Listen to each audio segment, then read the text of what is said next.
Welcome back, everyone. We just, as of, I don't know, 2 hours ago, got the results of Richmond. Biggest event thus far, especially post-ban. Well, it's the biggest event thus far, full stop.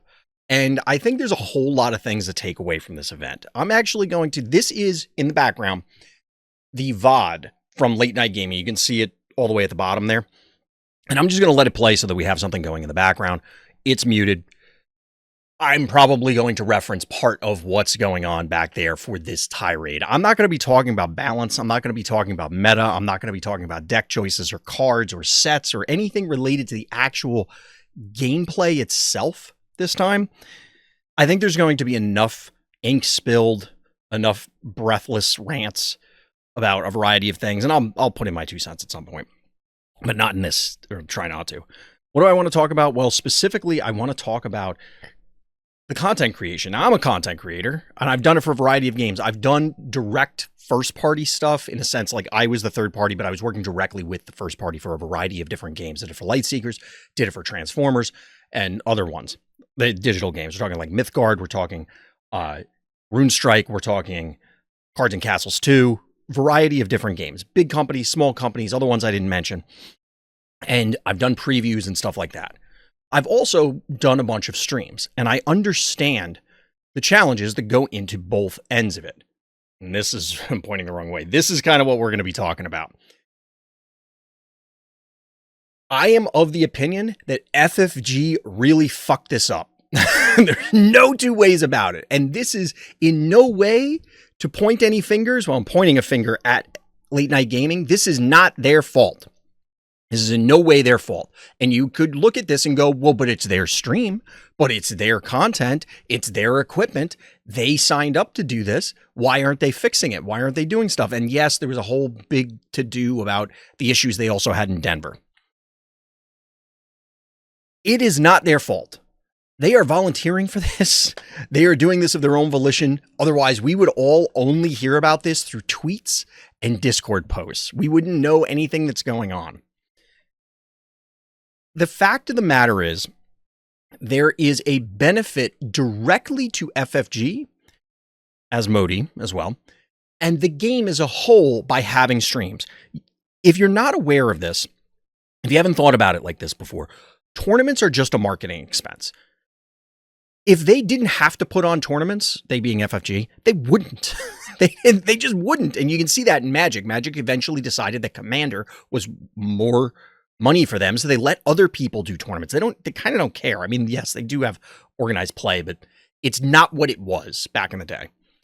The point is, it benefits FFG to have a high quality stream.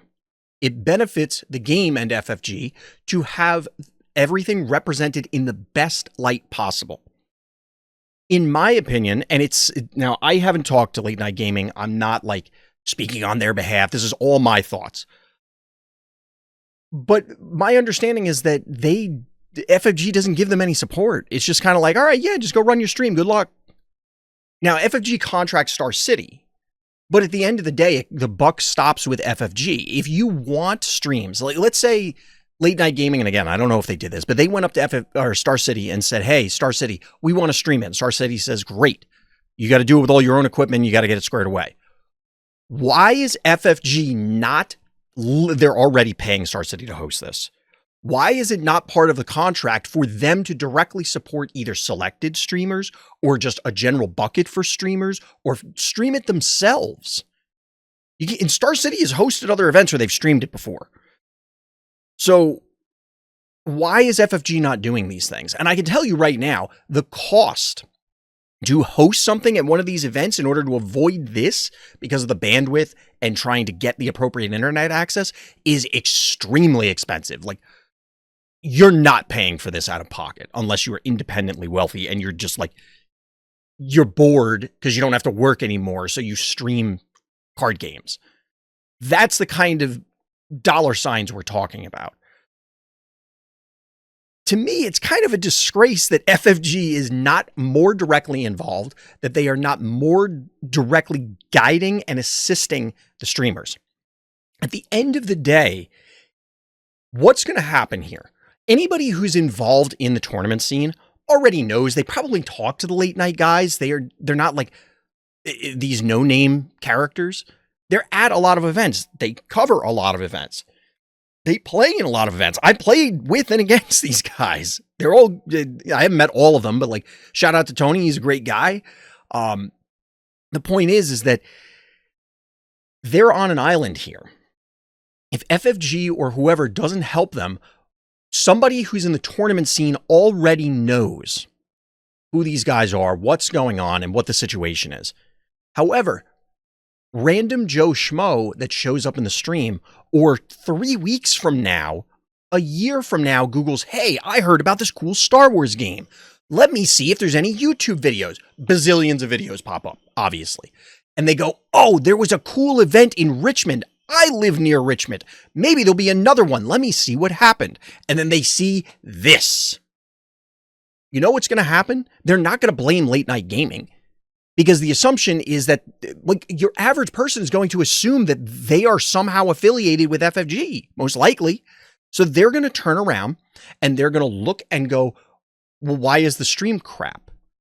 And again, this is not to crap on late night gaming, because there are things outside of their control. There's only so much that they can do. And I'm laying the blame at the feet of FFG. Why are they not doing more? Provide equipment, subsidize the internet cost at the site, run the event. Like, you contracted Star City Games, who had already probably had all of these sites figured out. By the way, I didn't pause this. This is still going. At the end of the day, it's incumbent on FFG to make sure that these things go right. I'm confident at the Galactic Championship, because it's going to be hosted by FFG, and they would have done everything through the Vegas hotel and blah, blah, blah. They probably have it squared away, but you never know. Additionally, like, what? This is just silly. At the end of the day, it's just silly. And you can see the comments above me. This is from the chat at the time, of people suggesting all kinds of crazy stuff, or just venting or whatever. It looks bad for FFG. And again, that is not on late night gaming. That is on FFG. I have said this for many games, that they need to be involved. This is ultimately how you present yourself to the world through these creators.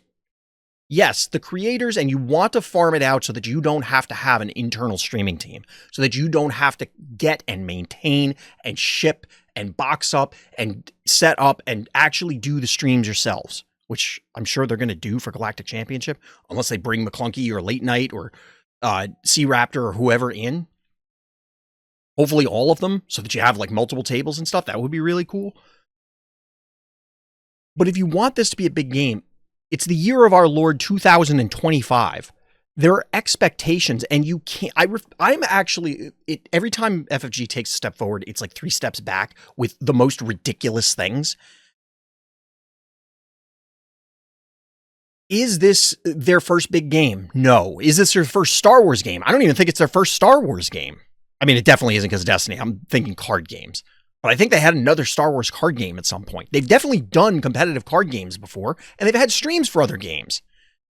So the fact of the matter is that, and even if everyone on the SWU team at every level, we're talking devs, we're talking the producers, we're talking the media team, we're talking marketing, we're talking whatever. Every single person is brand spanking new to the genre, to all of these things, which, I mean, that would raise a lot of questions anyway, but like, let's assume for the moment they are.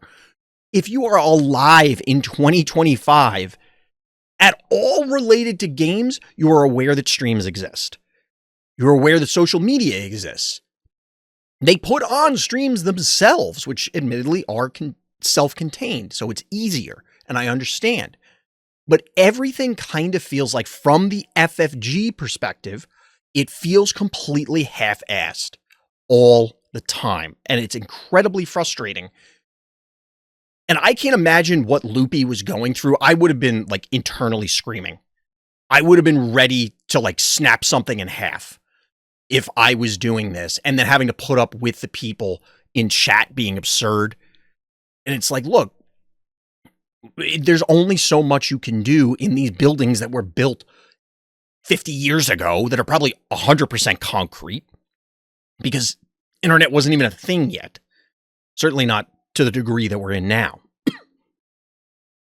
At the end of the day, my point is FFG needs to get involved. FFG needs to step in, and I'm not saying they take over things, but they should address the contract through, try and move out of the way, these guys, Star City Games.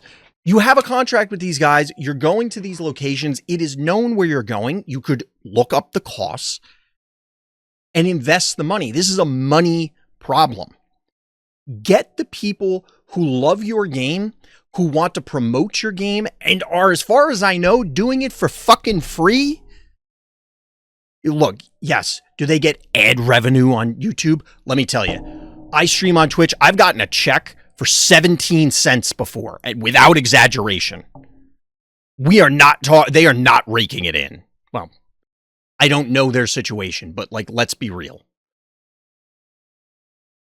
Without jumping to too many conclusions, like you're not rolling in the dough as a result of this. They're doing this for the love of the game. They're doing this because they enjoy it and they want people to be able to experience it when they can't. And this got way better. They put in the effort. They fixed it for after round 2 and on. So like if you skip ahead, yes, there were more issues.